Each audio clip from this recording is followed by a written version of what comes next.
नमस्कार, TV9 digital में आपका स्वागत है और मैं हूं कार्तिकेय शर्मा। और आज सियासत की बात में मैं आपको बताऊंगा कि क्यों फिलिस्तीनी लोग अपने ही वतन में मुहाजिर हो गए, बेघर हो गए, शरणार्थी हो गए।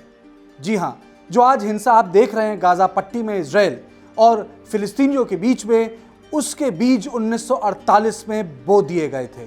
तो पहले मैं आपको एक कहानी सुनाऊंगा कि हुआ क्या था। 1948 के हादसे को जो फिलिस्तीन के लोग हैं नकबा बोलते हैं। नकबा का मतलब है तबाही, अंग्रेजी में कहते हैं कैटास्ट्रफी। इसका यह मतलब है कि इतनी तबाही मची थी क्योंकि तब 1948 में इजराइल राज्य की स्थापना हुई थी। लगभग 7 लाख फिलिस्तीनी लोग विस्थापित हुए थे, अपने ही घर में मुहाजिर हो गए, बेघर हो गए।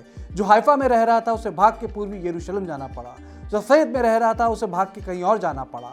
वेस्ट बैंक और गाजा पट्टी 2 अलग अलग जगह हो गए। उसके बाद 1967 जो वो युद्ध हुआ 7 दिन का, उसमें भी फिलिस्तीनी दोबारा से बेघर हुए, यानी 2.5 लाख और फिलिस्तीनी बेघर हुए। लेकिन इसकी मूल कहानी यह है कि आज इजराइल चाहता है कि वहां के लोग यानी फिलिस्तीनी लोग या जो अरब लोग इजराइल में रह रहे हैं वो नकबा को याद ना करें, यानी उनको अपने इतिहास को भूलना पड़े, मजबूर कर रहे हैं। अब बताइए कि कोई समुदाय क्या अपने इतिहास को भूल सकता है? क्योंकि जो इतिहास जो समुदाय का होता है वो उसे भूलता है तो वो अपने आप को भूल जाता है, वो इतिहास के पन्नों में मिल जाता है। यानी 2011 में एक नया कानून भी बना था। अगर आप नकबे के बारे में बताएंगे लोगों को तो आपको सरकारी मदद नहीं मिलेगी। स्कूल में टीचर्स को दंडित किया जाता है कि आप इसके बारे में ना पढ़ाएं। यानी इजराइल की स्थापना कैसे हुई, उसमें हिंसा कैसे जुड़ी थी, लोगों को वहाँ से कैसे भगाया गया था, डेमोग्राफी कैसे चेंज की गई थी, यहूदियों के लिए जगह कैसे बनाई थी, ये सब पढ़ाया ना जाए। क्योंकि जो यहूदियों के आने का सिलसिला है वो 150 साल से 200 साल पुराना है। उनका मानना है कि 2000 साल पहले उनको यहाँ से विस्थापित किया था, उसके बाद पूरे यूरोप में उनको ठीक तरीके से नहीं रखा। फिर हमको पता है कि हॉलोकास्ट में क्या हुआ, नाजीज ने किस तरीके से उनको चुन चुन के मारा, उनके लिए कैंप बनाए और वहाँ हज़ारों ज्यूज़ को गैस चैम्बर्स में मार दिया। लेकिन जो फिलिस्तीन के लोग हैं वो कहते हैं कि इस त्रासदी में हमारा कोई हाथ नहीं था, यानी पीड़ित आप थे और आप अपराधी बन गए और हम पीड़ित बन गए और आपने हमको हमारे ही वतन में मुहाजिर बना दिया। तो कहानी यहाँ से शुरू होती है। फिर मैं आपको बताता हूँ कि हो क्या रहा है। अब जितने भी ऑक्यूपाइड टेरिटरीज हैं, जिसे बोलते हैं कब्जे में इलाके हैं, वहाँ 2006 से इजराइल लगातार लोगों को विस्थापित कर रहा है फिलिस्तीनी मूल के। अभी तक 10,000 लोगों के घर तोड़ चुका है, उन सबको विस्थापित कर चुका है। अब आप देखिए त्रासदी क्या है। दुनिया भर में ये कानून है कि अगर कोई विस्थापित होता है, ये यूनाइटेड नेशंस का कानून है, तो उसको अपने घर जाने की इजाज़त होती है।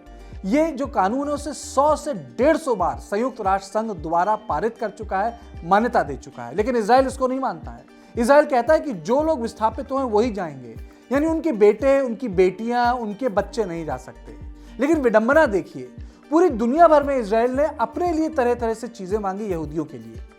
2011 में पुर्तगाल और स्पेन ने 10,000 जूस को अपने देश में नागरिकता दी। क्यों?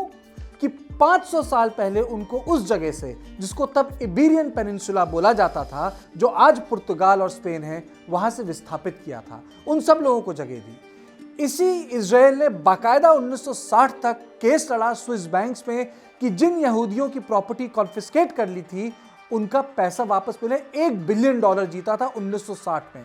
लेकिन इजराइल कहता है कि वो जो प्रॉपर्टीज हैं पैलेस्टीनियंस की, फिलिस्तीनियों की, उसका पैसा इनको नहीं देगा। यानी विस्थापित हुए हैं लेकिन जो मॉनेटरी मॉर्टगेज होता है कि भाई आपको उसका कंपनसेशन दे, वो भी नहीं देना चाहता है। और विडंबना देखिए कि ये जो पूरा का पूरा प्रकरण हुआ, जिसे शेख जर्राह के बारे से हम जानते हैं, क्योंकि इतनी लड़ाई हुई, ये अब कम नहीं होगा। क्योंकि इजराइल चाहता है कि जो डेमोग्राफिक चेंज है वो बरकरार रहे और फिलिस्तीन के लोग चाहते हैं कि जो 2 राज्य बनने की कल्पना थी वो उसको कम से कम एक जिंदगी तो मिले, उनको भी राज्य का दर्जा मिले, 2 स्टेट रेजोल्यूशन हो। लेकिन अभी तक इजराइल की तरफ से 2 स्टेट रेजोल्यूशन नहीं हुआ है। और आप देखिए 1948 में मात्र 8 लाख यहूदी थे इजराइल में। 1948 में 8 लाख थे। इजराइल ने 7 लाख और यहूदियों को जगह दी, यानी उसने अपने ही लोगों को जगह दी। लेकिन जो वहां अरब रह रहे थे, जो फिलिस्तीनी रह रहे थे, उनको वहां से विस्थापित कर दिया। पहली बात। दूसरी बात, जब मैंडेटरी पैलेस्टाइन जिसे कहते हैं कि जब गृह युद्ध के बाद जो वर्ल्ड वॉर 2 के बाद जो गृह युद्ध हुआ उस इलाके में, उसके बाद पैलेस्टाइन का इलाका बहुत बड़ा था, उसे मैंडेटरी पैलेस्टाइन बोलते हैं। उस वक्त केवल 7% इलाका ज्यूज के पास था, यानी इजराइल के पास था, यहूदियों के पास था। वो युद्ध के जरिए से वो 95% अब उनके पास है। तो सोचिए कितना कम इलाका अब फिलिस्तीनियों के पास है।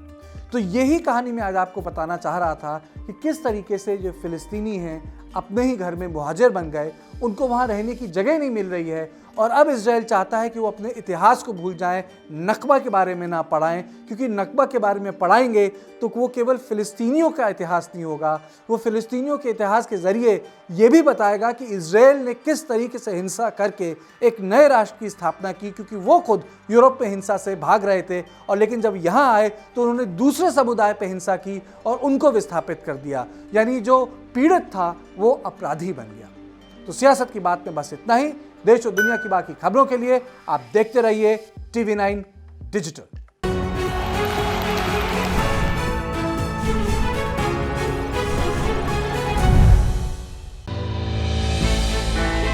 हमने की गलती फिर एक बार, कोरोना ने किया दोबारा प्रहार। मास्क, 2 गज दूरी, करें अपनी सुरक्षा पूरी।